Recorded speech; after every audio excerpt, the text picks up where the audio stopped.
family conversation. All right, so now I'm going to talk about things a mother can do. If a mother wants to ruin your life, even as an adult, she can.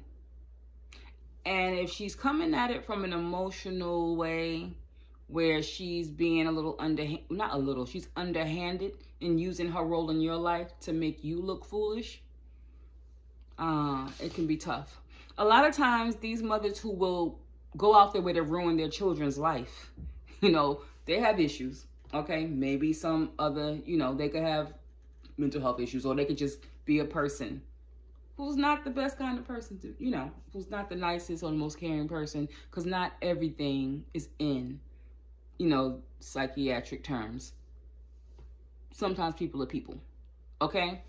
And these mothers are really unhappy with how they were raised, or what their mother did, or how their life turned out. And then they end up having a child who wants to do this, wants to do that. Oh, I want to be everything. Oh, I want to do this. I want to do that. And they see their child just have the energy and the ability, and they're fearless, and their child just want more for themselves. And they see that the child's not even looking to them to make it happen. They want them to agree with them, want them to help them, they want them to support them. But the child has an internal motivation. It's intrinsic. It's called intrinsic. She has an internal motivation where she just wants to do more with her life. And if you're raised by a mother who was hoping, probably, that she can keep, her hand on you, and that you don't go too far, you don't grow too big, they can do some very underhanded things. So these are just, hopefully this is validation for someone, because I'm hoping most people don't identify with this, but this is a thing.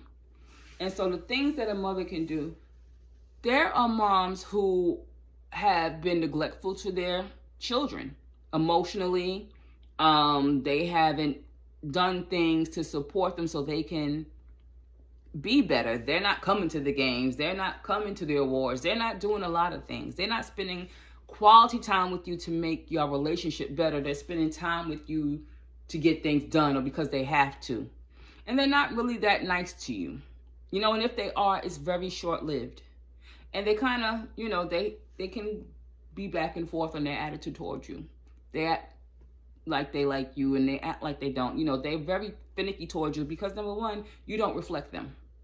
You reflect what they're not, what they didn't have the courage to do, what they never got a chance to do. So now you're going to move too far away from them. You're going to grow so big you won't need them. Some women shouldn't be moms. Not just because you can have a baby means you should be a mom. And the ones that like to exercise what a mother can do is terrible. All right? You will have moms who will literally ruin their adult children's life. How can that happen? You're adult, you do what you want. No. If you have a type of parent who is so vengeful that they get upset, and you've heard it before, jealous of their own child, or however you want to put it, these people will befriend your friends, even as a child. They will make you look foolish. Like, they will actually have secrets with your friend. Like, that's your friend, you'll touch everything, whatever. They will, if they cook well, they'll invite them over for dinner, they'll be the friendly parent, whatever, but they'll get to know your friends, and you won't even know they're doing that.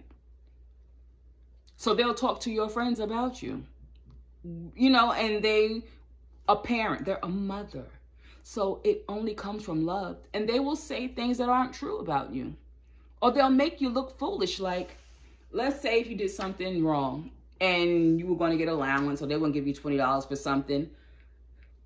This type of parent will actually see you with your friend, right? And offer your friend, well, she don't want to listen to me today, so here, you can have it since she don't want to listen. It's like she will literally give to your friend over you. And now your friend looking at you like, my mother would never treat me like that. So the way they treat you in front of other people make people want to disrespect you. Because they're looking at you like, if her mother would do that and her parents watch this, then she must be bad. You know, even if you're smart, you're caring, you're fun, you can be a decent person or a quiet person or whatever, loud. You don't have to be the best person, but because you choose to live your life and not be angry about it, they're going to get in the middle of your life. And it's unfortunate because they will bring back your past. They won't only talk about your past, they'll bring back people from your past. You can go to a family gathering and they'll have somebody in there from 15, 20 years ago. Or someone they know that wasn't good to you. And be close to them. And they will speak to the local community. Let's say if you have a church. Oh, she's doing this and that, and I try so hard. Because they are always in your business. What are you doing? How are you doing it? They don't let you have your own privacy. They're talking to people who you should be able to go to about you. So when your mother's out there dogging you saying, oh, well, his mother said it about him, I don't want to do with him. Because people, they believe in that. You can meet someone in your 20s, 30s, 40s, whatever, and they want to meet who you're from. And if they see that the adults or the older ones around you or around you both don't think much of that person, like, you better, better watch him. They can do that. And then smile and be like, look, I love her, but, you know, and they can make you seem like the worst person. And they'll never tell the whole story. Everything's one-sided. Okay, it's one-sided and it's on their behalf where it works. So I just want to put this out there because I think there are a lot of people, men and women, who go through their mothers or their parents will not talk about them in the best way because they went and lived their life to be happy to do what they want. So they go out their way to speak ill of them to people who have some type of power, who are popular, who know, who's knowing. And once they put the word out about you that your parents think this of you or your parents did this and you're out there trying to make things happen, they're waiting for you to slip and fall. So they say, see, trying to do too much. Because in the home, you doing too much anyway just by wanting to be more.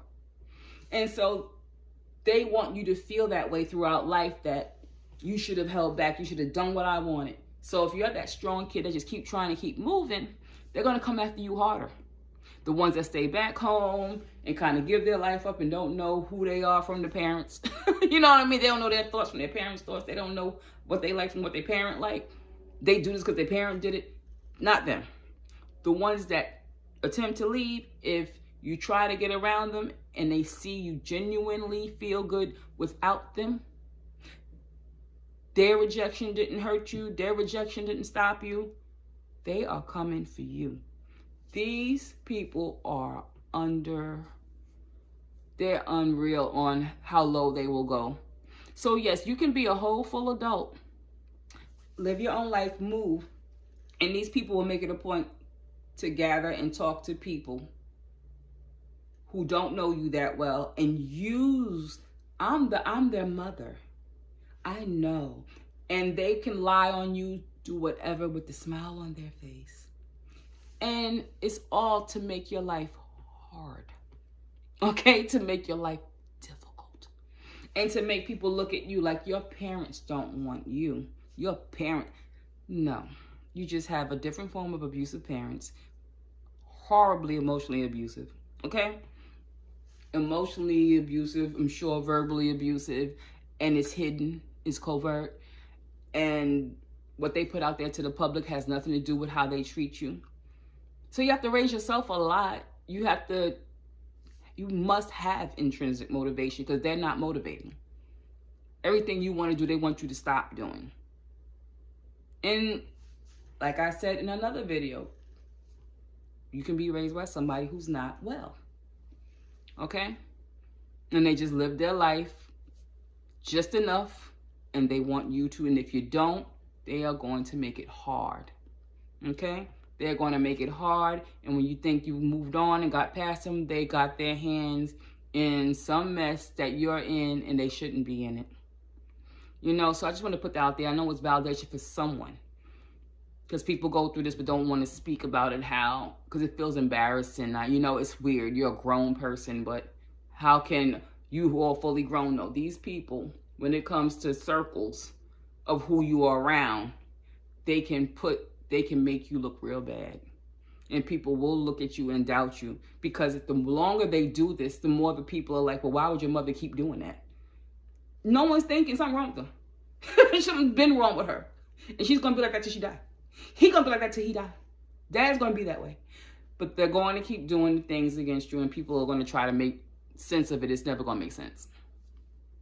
So for someone, if this does resonate for you, just know, do the best you can, keep moving to go forward and find people who love you and care about you. And you got to let that parent go, dad, mom, who's just making sure that, you know, you didn't get enough obstacles. You know, like as hard as life, but they made it, they just didn't give you enough obstacles. And that's their mission in life, it just seems like. You know, there's a lot more to that, but just to keep it succinct, I hope this is validation for someone. And the ones who don't, thankful that you don't know what that's like.